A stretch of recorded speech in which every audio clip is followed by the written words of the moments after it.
Sebelum terjun dan terlibat dengan dunia prostitusi, artis CA atau Cassandra Angeli mengaku sering dikirimi foto-foto tak senonoh. Foto-foto itu dikirimkan oleh sejumlah akun tak dikenal ke media sosialnya. Dia juga bahkan pernah diajak ngerum sampai menemani kencan laki-laki, tentu dengan bayaran. Saat itu setiap mendapatkan kiriman foto tak senonoh, kata-kata yang keluar dari mulut Cassandra Angeli hanyalah menjijikan. Dia bahkan langsung memblok akun tersebut.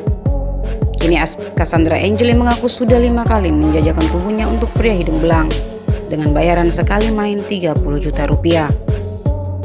Rupanya dia tergoda menjalani praktik prostitusi itu setelah sering menerima ajakan lewat pesan di media sosialnya. Gadis berusia 23 tahun ini ditangkap polisi di sebuah hotel di kawasan Kebun Kacang, Jakarta Pusat bersama seorang pria Jumat akhir tahun 2021. Saat ditangkap, Cassandra Angeli diketahui sedang tidak memakai busana. Cassandra kini sudah ditetapkan sebagai tersangka dengan ancaman pidana 6 hingga 15 tahun penjara.